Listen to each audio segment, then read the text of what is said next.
I have been in this work for 60 years. Not 60 standard cycles. 60 real years, the kind that stack up behind your eyes and change the way you look at things. I have watched empires negotiate. I have watched species make contact for the first time, that beautiful, terrifying moment when two sets of eyes meet across a hull and both sides understand simultaneously that the universe just got smaller. I have filed reports on skirmishes, on treaties, on cultural exchange disasters where someone served a dish that turned out to be sacred to the guests. I thought I had seen everything. I want to be clear about that before I begin. I want whoever reads this to understand that I am not a young observer prone to exaggeration. I am not someone who writes breathless accounts and uses words like impossible without weighing them first. I am using the word impossible now, and I am using it correctly. What happened on Mirova 7, in the proving grounds of Kethral, on the 43rd day of the third convergence's 7,441st cycle, was impossible. The human caught the plasma bolt. Not deflected it, not absorbed it with equipment, not rolled away from it at the last second in some display of physical agility we had already catalogued and quietly impressed ourselves with. He caught it, with his hand, in the air, and then he stood there holding it while 47 beings from 6 different species stopped breathing entirely, and the Kethral Honor Guard soldiers who had been told, explicitly told by their own theological doctrine, that human limits were known, started doing something I had never seen a Kethral soldier do before. They started backing away. I need to tell this properly. I need to go back to the beginning because the catch, the moment itself, only makes sense if you understand what came before it. If you understand what that station was, what those soldiers believed, and what a human named Marcus Webb was doing there in the first place. So let me start there. The station, what Mirova 7 was. Mirova 7 was not a comfortable place. I remember arriving on the transit shuttle and seeing it through the viewport, this long, gray structure hanging in the debris field between the Kethral system's 2nd and 3rd asteroid belts. It looked like something that had been built quickly and without affection. No curves, no aesthetic concession to the species that would inhabit it. Just angles, function, and the faint orange shimmer of the plasma shielding that kept the asteroid debris from punching through the outer hull every 40 seconds. The proving grounds were inside the station's core, a chamber roughly 400 meters across, with a ceiling high enough that you could almost convince yourself you were outside. Almost. The lighting came from strip arrays mounted along the ceiling ribs, and it had that flat, shadowless quality that institutional lighting always has, the kind that makes everyone look tired regardless of their biology. The Kethral had chosen this location for the convergence negotiations specifically because it was neutral ground, neither within their territory nor within the territory of the 7 other species who had gathered to discuss the Outer Ring trade agreements. In theory, everyone there was equal. In practice, the Kethral ran the station. They were the ones who controlled the atmospheric systems. They were the ones whose honor guard stood at every major corridor junction. They were the ones who had, in the weeks leading up to the convergence gathering, quietly circulated what they called the observational framework, a document, beautifully formatted, carefully worded, which laid out their theological understanding of the known species and their respective capacities. I had read it. Most of the diplomatic observers had read it. And I will tell you what it said about humans, because it matters. It said that humans were a young species of moderate physical capacity, notable primarily for their emotional volatility and their unusual persistence.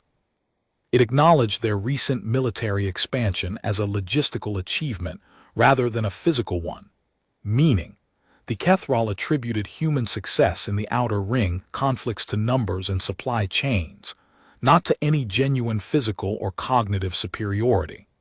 It described human pain tolerance as elevated beyond baseline, but noted this as a biological anomaly of limited tactical relevance. And then, and this is the part I keep coming back to, it cited their God's own words. The Kethral are a deeply theological species. Their war doctrine, their diplomatic protocol, their understanding of other species' limits, all of it flows from the texts, the ancient collected writings of their pantheon. And one of those texts, the doctrine of boundaries, contained a passage that had been used for centuries to define what humans could and could not survive. The warm-blooded youngling species of the inner dark know neither the cold of deep space nor the heat of weapon fire. Their flesh is soft. Their minds are not built for the silence of stars. They are what they are, tools that break. I am quoting from the translated version I received in my briefing packet. Tools that break. That is what the Kethral theologians had decided humans were, and they hadn't just decided it privately, quietly, in some dusty archive. They had built an entire diplomatic posture around it. Their negotiators came to the table with a certain casual confidence, because they believed, genuinely, religiously believed, that they understood what humans were capable of. They had read their texts, they had consulted their priests. Their gods had told them. And then Marcus Webb caught a plasma bolt, and everything their gods had said stopped making sense. The human, what Webb was doing there. I want to describe Marcus Webb as I first saw him, because the description matters. He was not impressive to look at. I know that sounds dismissive, but I mean it as honest observation. He was not particularly large by human standards, which meant he was smaller than 3 of the 6 species present at the convergence. He had the look of someone who had spent a great deal of time in environments that didn't fully agree with him, a certain quality of watchfulness in his face, a stillness in the way he stood that was less military rigidity and more the practiced stillness of someone who has learned that moving draws attention. He was serving as personal security for Ambassador Delara Chen, the lead human diplomatic representative. His official designation was Close Protection Specialist, Grade 7.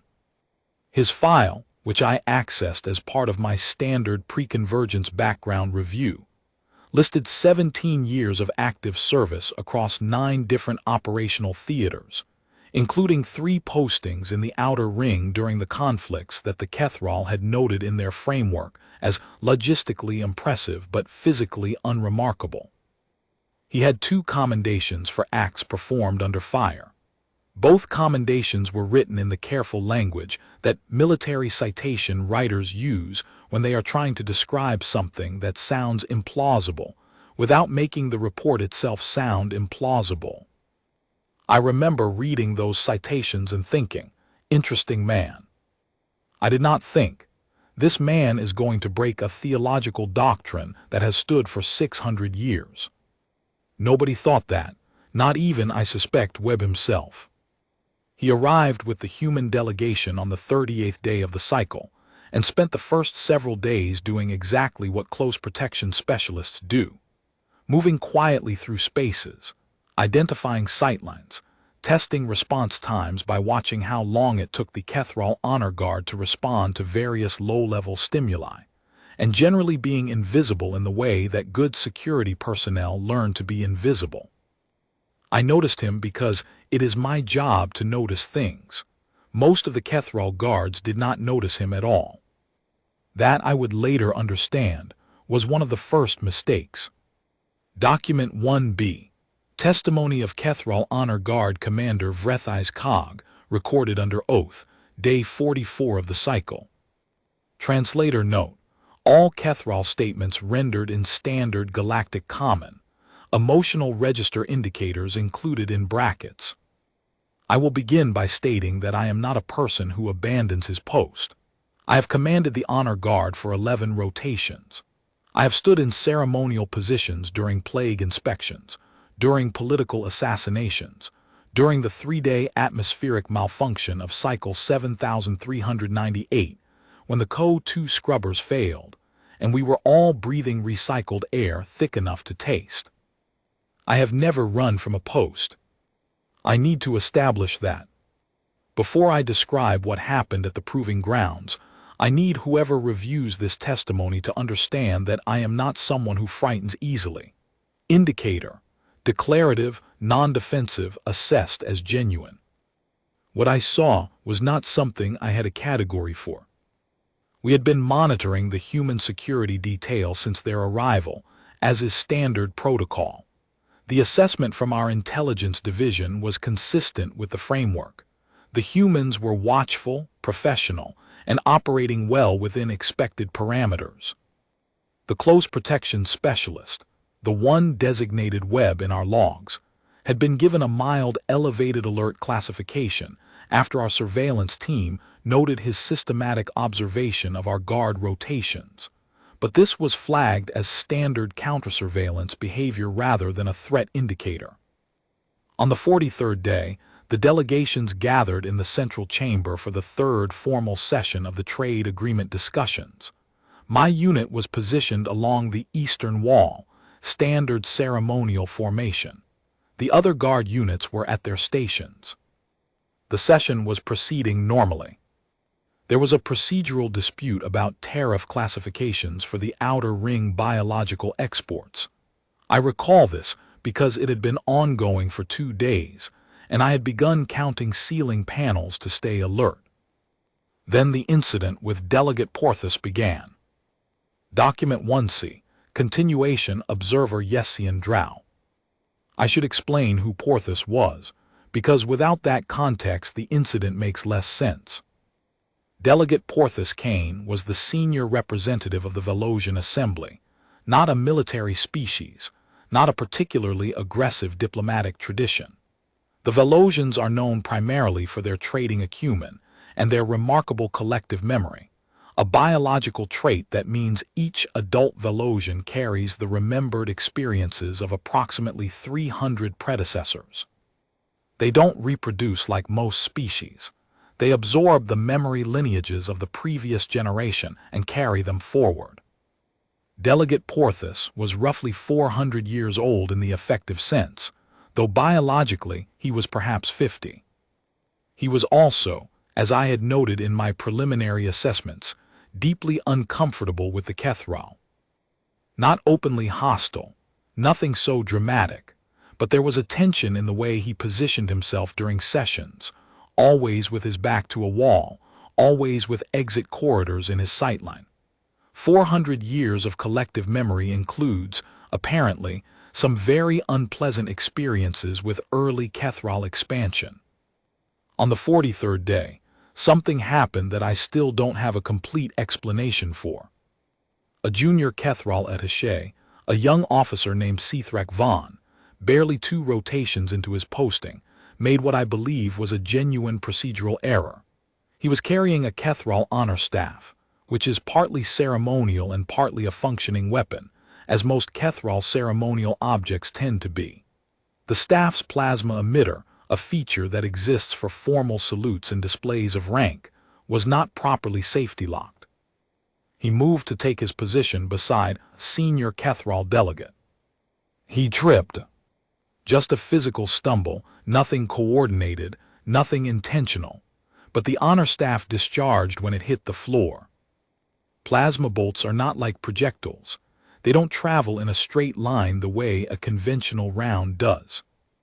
They pulse outward in an elliptical dispersal pattern from the emission point, and the first point they track is the nearest significant heat signature. The nearest significant heat signature to the fallen staff was Delegate Porthos Kane. What happened next took approximately 0.4 seconds. I know this because I went back and watched the surveillance footage 47 times. In 0.4 seconds, the plasma bolt discharged, formed, tracked, and traveled approximately 6 meters toward Delegate Porthos. In 0.4 seconds, Marcus Webb moved from his position beside Ambassador Chen, a distance of roughly 4 meters, placed himself between the bolt and Porthos, and caught the plasma discharge with his bare right hand. Caught it. His fingers closed around it. Not grabbed at it, not deflected it. The footage is very clear on this. He reached out, and the plasma contracted slightly. I still don't know why. I have asked 3 physicists and gotten 3 different theoretical explanations, and his hand closed and it was held.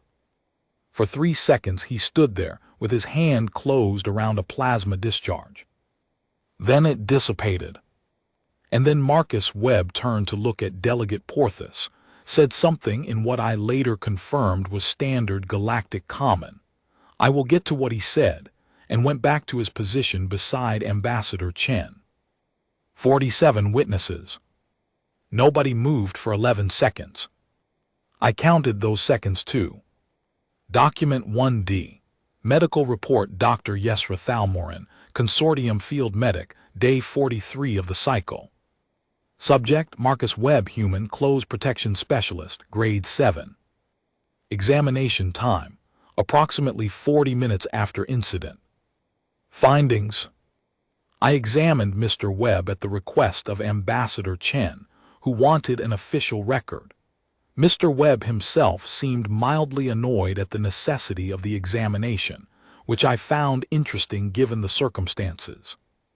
His right hand showed mild thermal burn markers along the palm and the first 2 joints of the index and middle fingers. The burn pattern was consistent with brief, direct contact with a Class 3 plasma emission. Class 3 plasma emissions, for context, register at approximately 8,400 degrees Celsius at the emission core. Direct human skin contact with a Class 3 discharge, according to every standard reference text in the Consortium Medical Library, should result in immediate full-thickness burns across the contact surface, with secondary thermal trauma extending up the forearm. What Mr. Webb had was the equivalent of what humans call, I believe, a mild sunburn. I asked him how. He looked at his hand, turned it over, turned it back, and said, and I am quoting verbatim from my field recorder, "I have no idea. I just moved." I pressed him. I asked if he had felt pain. He said yes. He said it hurt quite a bit, actually. He said he was going to want an analgesic before the next session. I gave him the analgesic. I filed this report. And I went back to my own quarters and sat for a while in the dark, thinking about the laws of physics and what they were supposed to mean. Document 1E. Personal account, Observer Yessian Drow continued. The 11 seconds of silence in the chamber after it happened were the strangest 11 seconds I have experienced in 60 years of this work. I want to describe what 47 beings experiencing simultaneous incomprehension looks like. Some of them had hands, and those hands were very still. The ones without hands had their equivalent stillness. The Velosians go very quiet, their surface bioluminescence flattening to almost nothing. The Kethral Guards, Commander Cog's unit, stationed along the eastern wall, had done something I had never seen Kethral Guards do. They had taken a collective half-step backward, not in retreat, not in fear, or at least not in what I would have recognized as fear from any other context. Just a half-step, like a muscle memory response to something the body recognized before the mind did. Marcus Webb stood with his back to Porthos, facing the direction the bolt had come from, his right hand still slightly curled. He held that position for those 11 seconds, not dramatically. He wasn't performing it. He was simply holding position the way a professional holds position, checking the room, checking for secondary threats, doing the work he was there to do. Then someone, I still don't know who, let out a long, slow exhale, and the room came back. Ambassador Chen was the first to speak. She said quietly but clearly, "Marcus, stand down." And Webb said, "Yes, Ambassador," and moved back to his place. The junior attaché, Cethrak Vaughn, was helped to his feet by 2 colleagues. He was shaking badly. His honor staff had been taken from him. He would spend the next 6 hours in a medical bay being treated for shock. Not physical shock, Psychological shock. Because Sethrak Vaughn was 19 years old and had grown up with the texts and the doctrine of boundaries, and he had just watched a human do something that the doctrine said was categorically impossible, and his mind was having a very hard time deciding what to do with that information. I would later learn that Vaughn requested reassignment off Mirova 7 and subsequently left the honor guard entirely. He is, by the most recent reports I have been able to access, currently enrolled in a comparative theology program at one of the Kethral's university systems. Sometimes the things we witness don't just surprise us, they redirect us. Part 2, what the Kethral knew, and what their GODS hadn't told them. Document 2A. Excerpt from Internal Kethral High Council Communique, Day 44 of the cycle, declassified under Consortium Access Treaty. Note, this document was obtained through the standard post-incident information sharing protocol, agreed upon in the final Convergence Accords. Its release was consented to by the Kethral High Council's Theological Division as part of the broader review process. 2. High Theologian Oreth Seldvan and the full assembly of the Text Interpretation Council. From High Diplomat Kreseth Mirvalon, Mirova 7 Station. Subject, urgent request for doctrinal clarification, human physical capacities. Honored Council, I write with both urgency and I will be transparent with you. Something I can only describe as confusion. You are already aware of the incident in the central chamber. The surveillance record has been transmitted. I will not redescribe the event itself, but I must state clearly for the record that the transmitted footage is accurate. It has not been altered. Our senior technical officer reviewed it 3 times at my request and confirmed its integrity. The human security specialist caught the plasma discharge. Our theological understanding, as codified in the doctrine of boundaries and elaborated upon in the supplementary texts of the Urvale interpretation tradition, holds that human physical capacity is definitively limited by their biological architecture. Specifically, their carbon-based cellular structure and their lack of any known bioenergetic adaptation to plasma-class energies.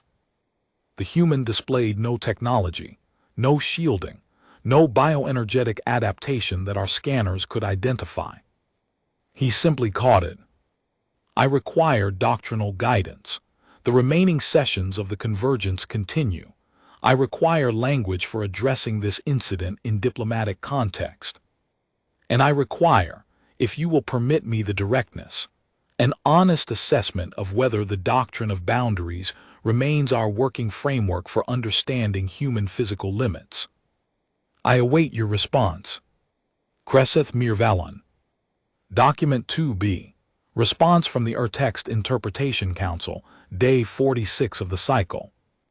Excerpt portions relating to internal theological dispute redacted at Council's request. Redactions noted. Honored Diplomat Mirvalon. We have reviewed the footage. We have convened in full session. We have consulted the texts in their complete form, including the restricted archive volumes that are not available to general clergy. Our position is as follows. The doctrine of boundaries was established in Cycle 1203 of the First Convergence, based on what were then described as direct divine revelations received by the prophet-interpreter Thesavar Keel. The core assertion that warm-blooded carbon species of the inner dark have fixed biological limits in the presence of plasma-class energies, has been the doctrinal foundation for our diplomatic and military assessments of the human species for 600 years. We must now tell you something that this council has not previously said aloud in any formal context, because we did not believe it required saying. The doctrine of boundaries was written by Thesavar Keel. Thesavar Keel lived 600 years ago. 600 years ago, humans had not yet left their home system. 600 years ago, the theological understanding of carbon-based biological limits was based on theoretical models rather than observation. Redacted 340 words. Internal theological dispute. Council request. What we can say, and what we are prepared to say in the doctrinal review that we are now formally initiating, is this. Thesavar Keel recorded divine revelation, but revelation, even genuine revelation, is received through the perceptual architecture of the one who receives it. Keel was brilliant. Keel was devout, but Keel had never seen a human. He theorized them from distant reports. Gods do not lie, but their prophets, being mortal, can be limited in what they understand. We will communicate further when the review is complete. In humility. The Urtext Interpretation Council. Document 2C. Personal account. Observer Yessian Drow continued. I was not supposed to have access to that communique exchange. I want to be clear about that. The documents I have included in this archive were obtained through the Post-Convergence Information Sharing Treaty, which granted consortium observers access to communications that bore directly on the incident's diplomatic impact. But I am telling you that I read those documents, and I felt something I hadn't expected to feel. I felt sorry for them. Not in a condescending way, not in the way that someone feels sorry for a person who believed something foolish. I felt sorry for the council in the way you feel sorry for anyone who has organized their entire understanding of the universe around a certainty, and then watched that certainty take a very public stumble. Because that's what the Kethral's theology had done. It had made a promise that the universe didn't keep. And the universe didn't care. The universe just kept going. Marcus Webb kept his right hand slightly pink for 3 days, and then it healed, and the plasma bolt dissipated, and the laws of physics did whatever it is the laws of physics do when someone they weren't expecting shows up and breaks them in a room full of witnesses. The Kethral High Council was left to explain it. And you can see, in that communique, the beginning of the explanation they reached for, not that their God had lied, but that their prophet had been limited. That revelation is genuine, but the mind receiving it is not. That 600 years of doctrine built on a single prophet's theoretical models of a species he had never encountered might need, perhaps, just a small revision. It's a very careful distinction. It's the kind of distinction that 1,000 years of theological tradition learns to make. But it didn't change what had happened in that room. And it didn't change the faces of the 47 witnesses who had watched Marcus Webb close his hand around something that wasn't supposed to be survivable, and survive it. Document 2D. Testimony of Velosian Delegate Porthos Kane, Day 45 of the cycle. I carry 400 years of memory. I want to be precise about what that means, because it is relevant to what I observed and how I processed it. When I say I carry 400 years of memory, I mean that I have the integrated experiential records of 11 of my predecessors, each of whom also carried the memories of their predecessors. I can, if I choose, access a memory of watching the first contact between the Velosian Assembly and the Kethral sovereignty, an event that occurred 360 years ago, experienced firsthand by my fourth-generation predecessor, Delegate Arnes Kane, who was apparently less diplomatic than I am, and nearly caused a war by laughing at the wrong moment during the welcome ceremony. I have within my memory archives records of 11 species contacts, 4 major military conflicts observed from diplomatic positions, and 1 direct experience of a Kethral honor blade at close range, which my second predecessor survived through a combination of extraordinary luck and a very thick coat. I mention all of this to establish that I have, in a sense, seen more than almost any single individual in the room that day. I had never seen anything like what Marcus Webb did. I want to describe my experience of it because I was the person the plasma bolt was traveling toward, the person closest to what happened. I saw the discharge. I saw it form and begin its trajectory toward me. I had enough time to understand what it was and to understand, with the precision of 400 years of accumulated memory that I was not going to be able to get out of the way. The plasma bolt was moving at 94% of the speed that a Class 3 discharge achieves in standard atmospheric pressure. I was standing still. The distance between the bolt and my position was approximately 6 meters. I had time to think, this is going to be extremely unpleasant. And then Marcus Webb was there. He moved so quickly that I didn't see him leave his position.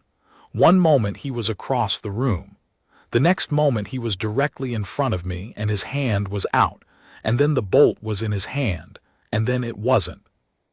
I have, in 400 years of integrated memory, one record of seeing a living organism alter the behavior of a plasma discharge through non-mechanical means. It is a memory from my 6th-generation predecessor, who witnessed a Kethral battle priest perform what they called the Hand of the Holy Fires, a documented combat technique that the Kethral clergy attributed to divine empowerment. My predecessor watched a priest catch, hold, and redirect a plasma discharge in a ceremonial display. The Kethral clergy have always known this was possible. They had documented it. They had just attributed it to the divine. They had not considered that someone else might do it. After Marcus Webb held his position and then returned to Ambassador Chen's side, I stood there for a moment and did something I normally do in very private settings.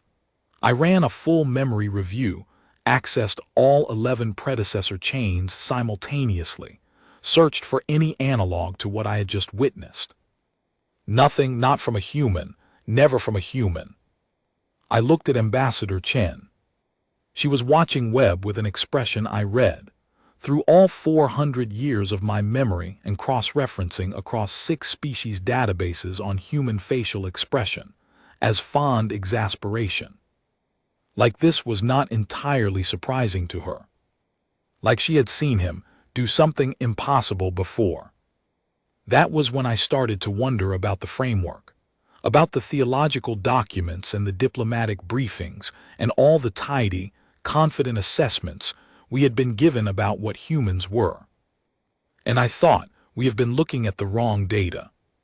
Part 3. The conversation after what Marcus Webb said and what it meant. Document 3A. Personal account, Observer Yessian Drow. I requested a meeting with Marcus Webb on the evening of the 43rd day.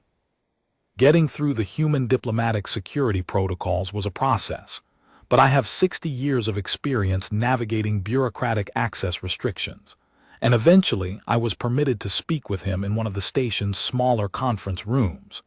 A narrow, beige-walled space with a table that was too big for it and 2 chairs that were slightly too short for my legs. Webb was already there when I arrived. He had a cup of something hot in front of him, some human beverage I couldn't immediately identify, and he was turned slightly sideways in the chair, in the way that people who spend a lot of time assessing rooms position themselves, even when they're ostensibly relaxed. He stood when I came in. I noted that. The gesture wasn't obligatory. I was an observer, not a superior officer, not a diplomatic superior. He stood because he was the kind of person who stands. I thanked him for meeting me. He said he'd been expecting someone would want to talk. I asked him what he meant by that. He said because of what happened in the chamber, people saw something they weren't expecting. They're going to want to explain it. I told him I wasn't trying to explain it. I was trying to document it. He considered that distinction for a moment and nodded like it made sense to him. That's fair, he said. What do you want to know? I asked him the most direct question I had. Had he known he could do that? He was quiet for a while, long enough that I thought he might not answer. Then he picked up his beverage, drank from it, and set it down again. No, he said. One word, very flat. He looked at his right hand, the pink burn mark still visible across the palm, and then looked back at me. I saw the discharge, I saw where it was going, and I just moved. I asked him if he had thought about the possibility that it would kill him.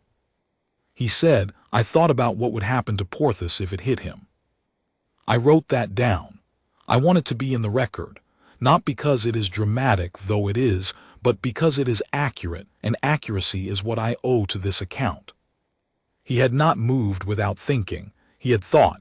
He had simply thought about someone else first. I asked him about the pain. He'd said to the medic that it hurt badly. I asked him how badly. He made a sound that I believe was a laugh, though it was quiet enough that I wasn't certain. "You ever put your hand on a stove burner?" he said.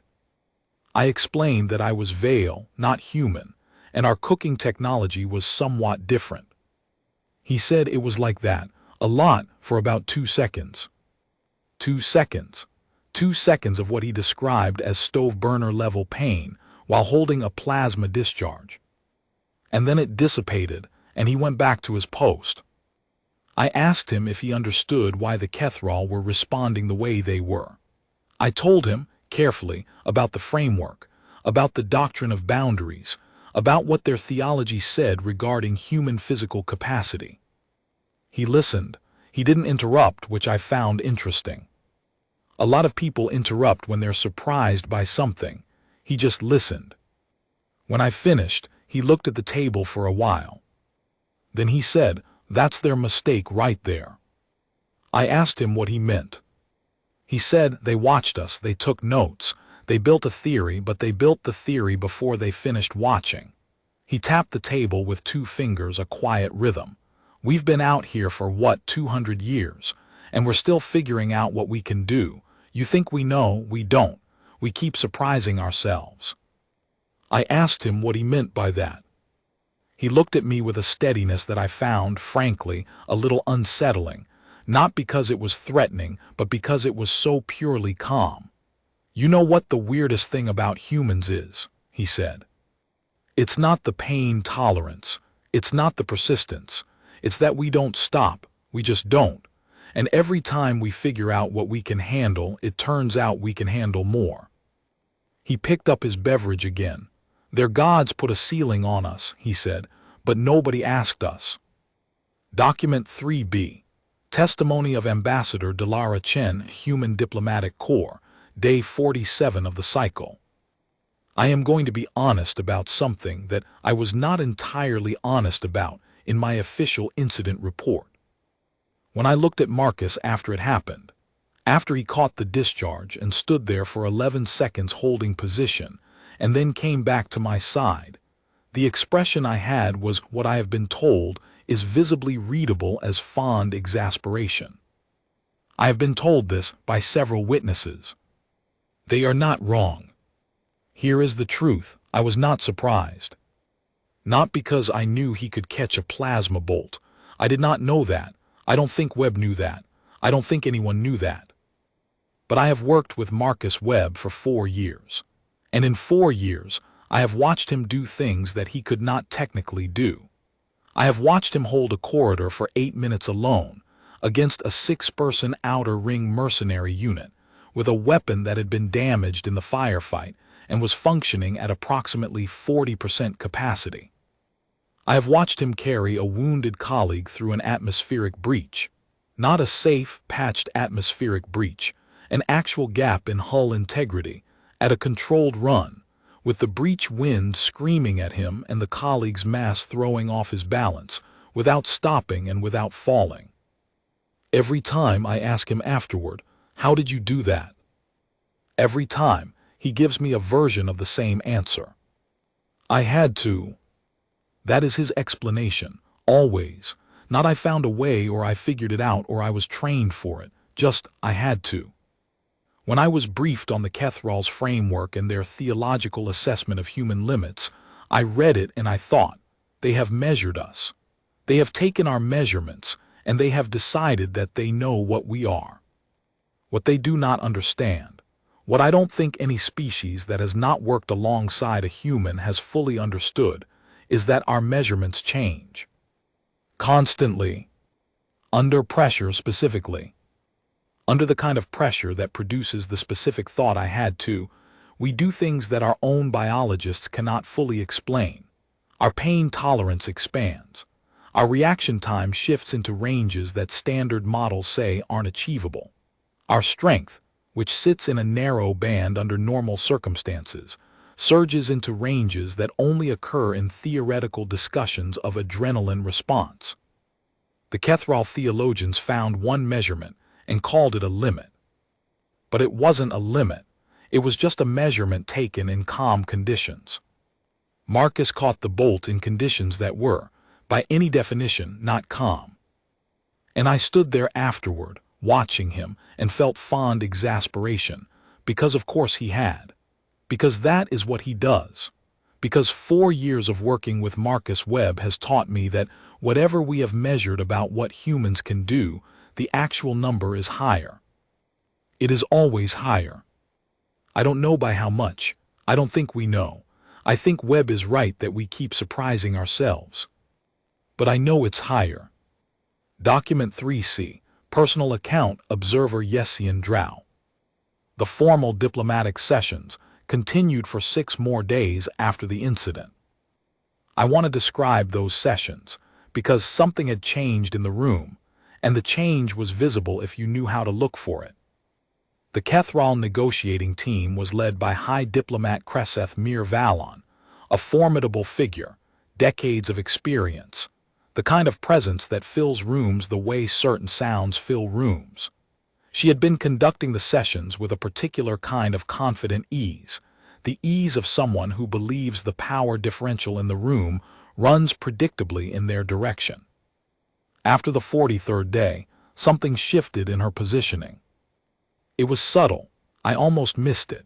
But in the 4th session after the incident, I watched her glance, just once, just briefly, toward Marcus Webb, who was standing in his usual position beside Ambassador Chen, watchful, quiet, unremarkable to anyone who hadn't seen what he'd done. She glanced at him and looked away quickly. And then she adjusted her opening offer on the outer ring tariff structure. Downward, toward the humans. I am a diplomatic observer. I do not draw unsubstantiated causal connections between unrelated events. I file accurate reports based on observable fact. But I will note, in this personal account which is distinct from my official reporting, the shift in Mir Valon's negotiating position, which our analysis team had been unable to achieve through 3 weeks of careful diplomatic maneuvering, occurred in the session immediately following the incident in which a human close protection specialist caught a plasma bolt with his bare hand in front of 47 witnesses. I will leave the inference to the reader. Panel members: Dr. Yesra Thalmorin, Consortium Medical, physicist Arith Savan, Kethral Academy, attending as independent consultant; Dr. Maris Qual, Human Diplomatic Corps Technical Attaché, physicist Ven Tal, Velosian Academy. Note: this discussion was recorded and transcribed. The transcript has been condensed for archival purposes. Full transcript available in Supplementary File 7C. Savan: the footage is clear. The discharge forms, travels, and is intercepted at approximately 1.3 meters from the source by direct physical contact. The discharge then, and I have now watched this portion of the footage 91 times, appears to partially collapse. The plasma field contracts by an estimated 12 to 15% before full dissipation occurs. Tal: the contraction is what I cannot account for. The interception is extraordinary, but there are biological models, extreme adrenaline response, altered thermal threshold, pain suppression cascade, that can theoretically accommodate the survival of brief plasma contact. The contraction, however. Plasma does not typically respond to the presence of an organic heat source by contracting. It should expand. It should transfer thermal energy outward. Qual: unless the contact point created a disruption in the field's thermal gradient. Tal: how? Qual: I don't know, I'm human. I don't understand it either. Thalmorin: what I can tell you from the medical side is that the burn pattern on his hand is consistent with approximately 0.8 seconds of direct contact at roughly 1200 degrees, not 8000. Not class 3 temperature. Something happened between emission and contact that dropped the plasma's effective temperature by approximately 7000 degrees. Savin, long pause 7,000 degrees. Thalmorin, I'm reading from my own scans. I checked them 4 times. Savin, that's not supposed to be possible. Qual, a lot of things today have not been supposed to be possible. Tal, could the human's biology have actively altered the plasma field? Some form of bioenergetic interaction we've not previously documented. Qual, what do you mean? Savin, he sighed because he found the dressing inconvenient. He caught a plasma bolt, and he found the follow-up care inconvenient. There is something in that response that tells me more about what kind of organism this is than any physics calculation I can run. I was not present for the physics panel. I read the transcript 3 days later. What struck me about it was not the scientific uncertainty. Scientists are professionally comfortable with uncertainty, or they should be. What struck me was what Dr. Thalmorin said at the end, and what physicist Savin said in response. He sighed because he found the dressing inconvenient. There is a concept in the Vale observational tradition called tesarvul, which translates most closely as the weight of a small thing.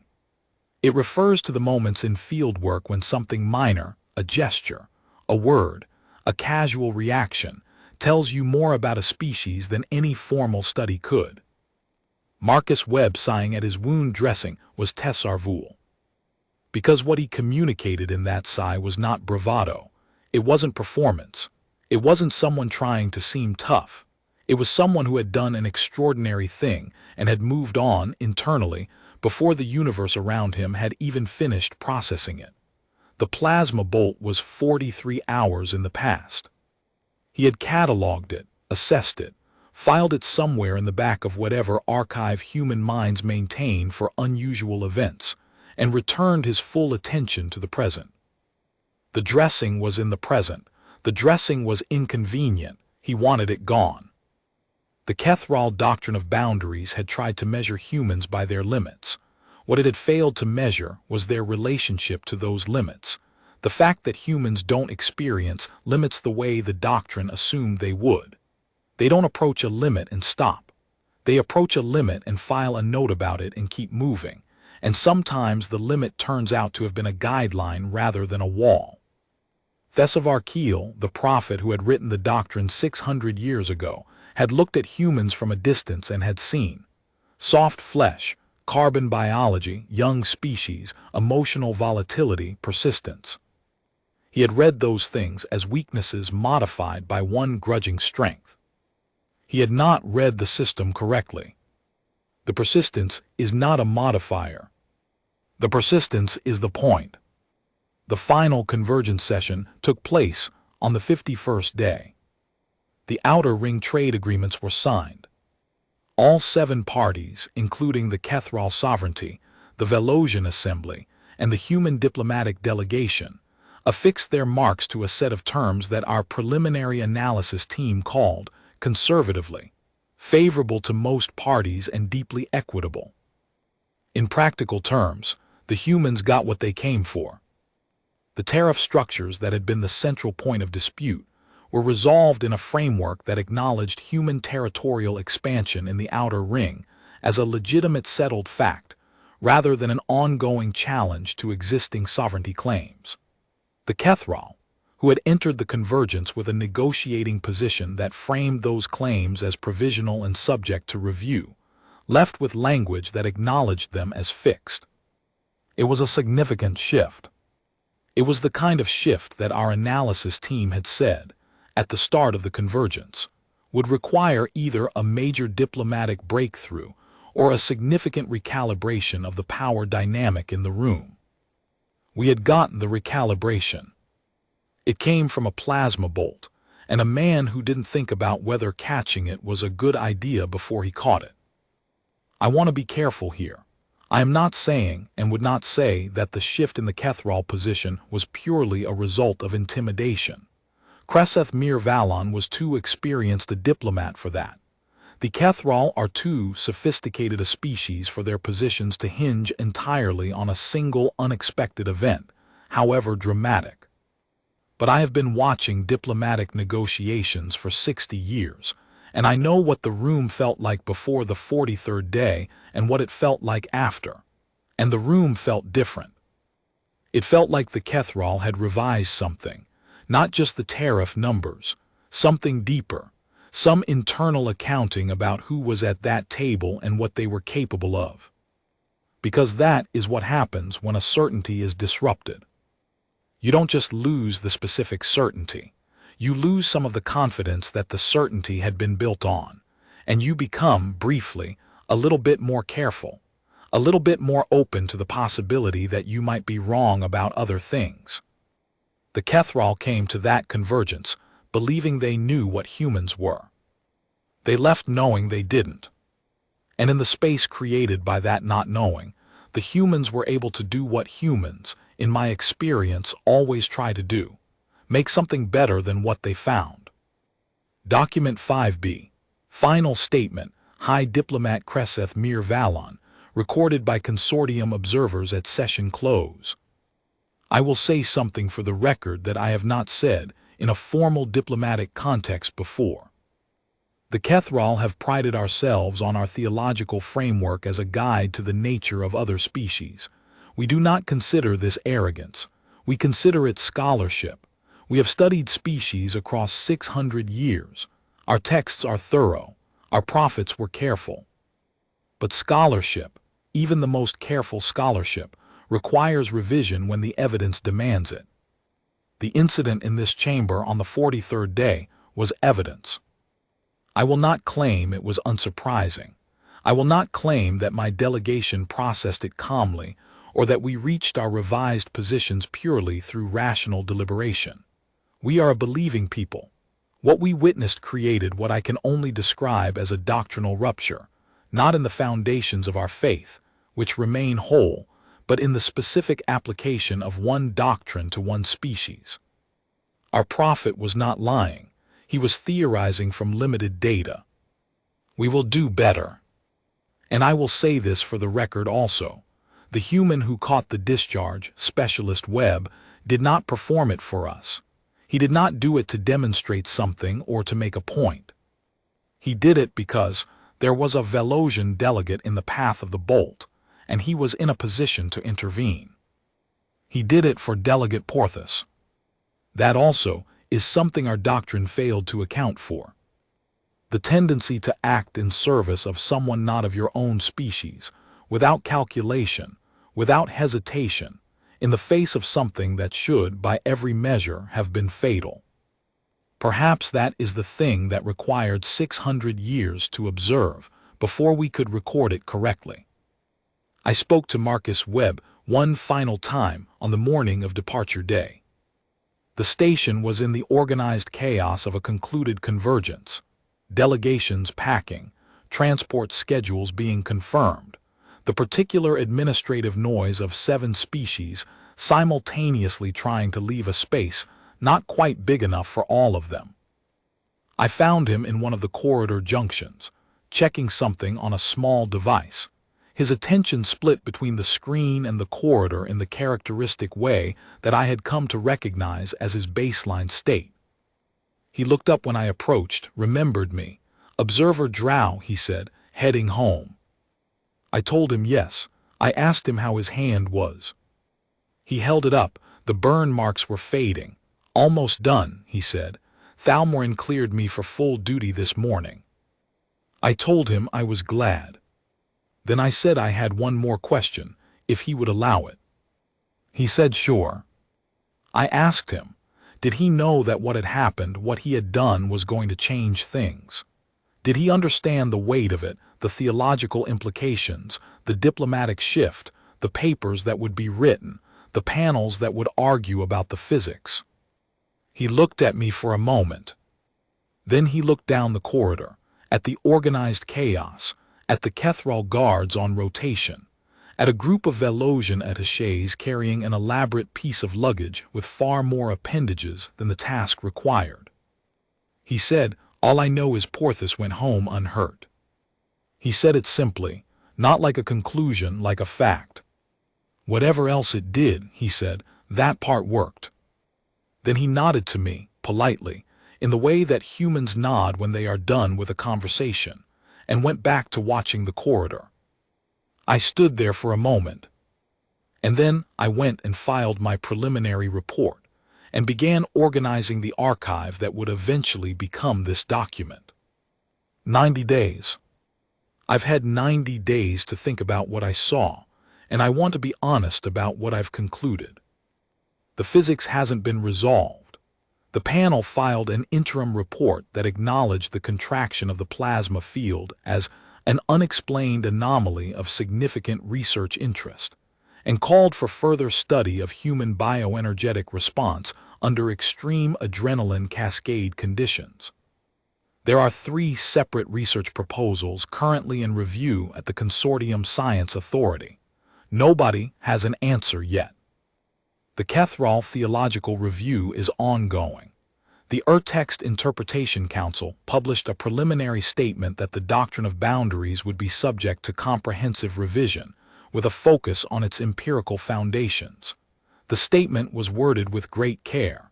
It acknowledged the limitations of prophetic interpretation without undermining the theological core.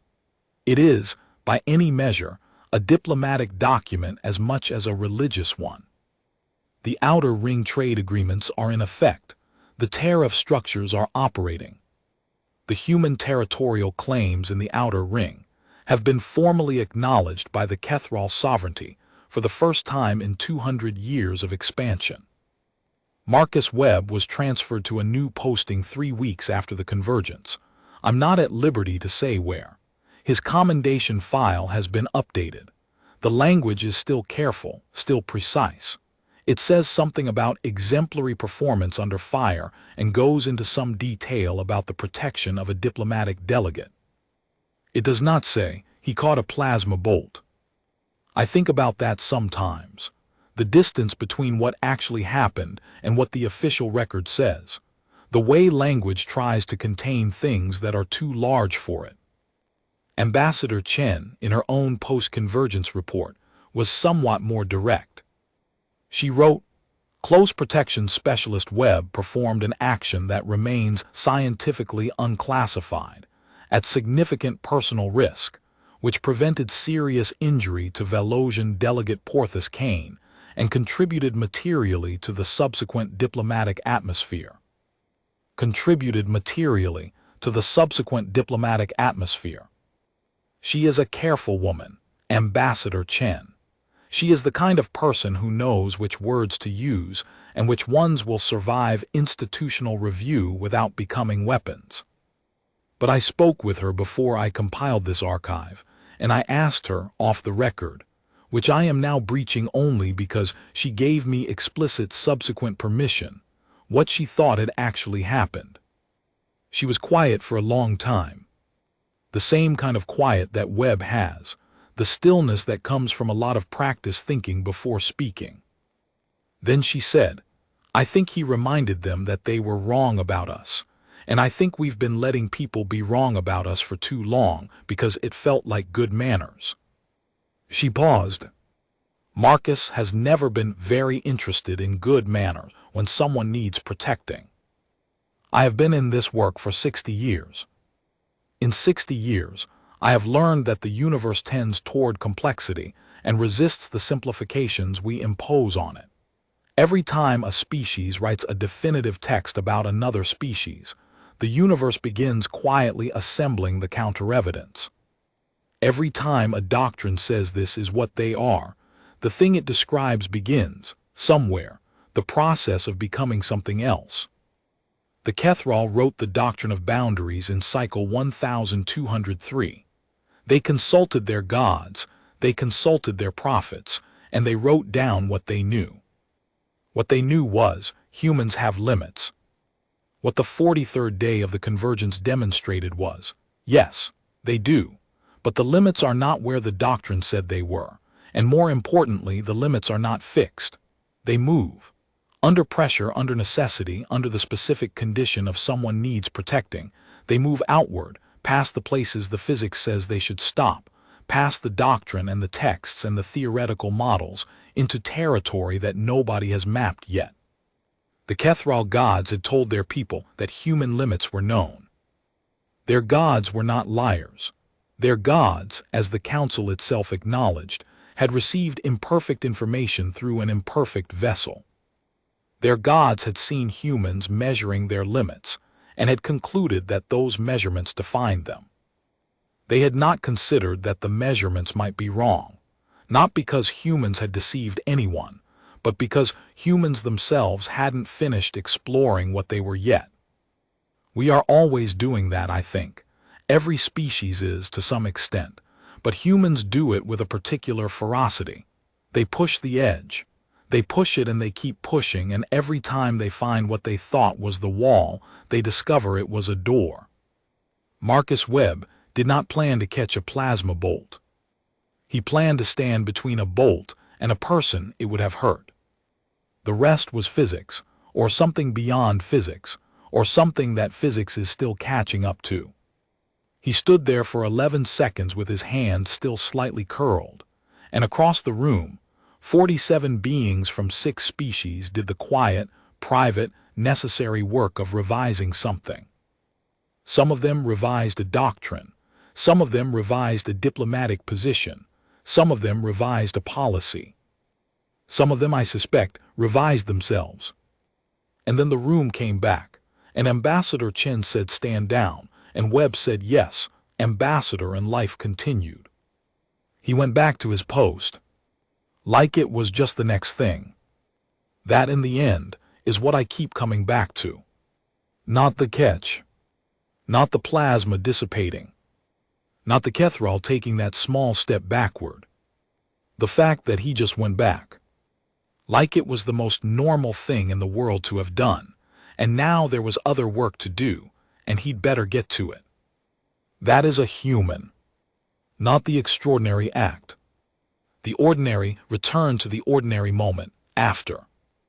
The extraordinary act is biology, or adrenaline, or something the physicists are still arguing about.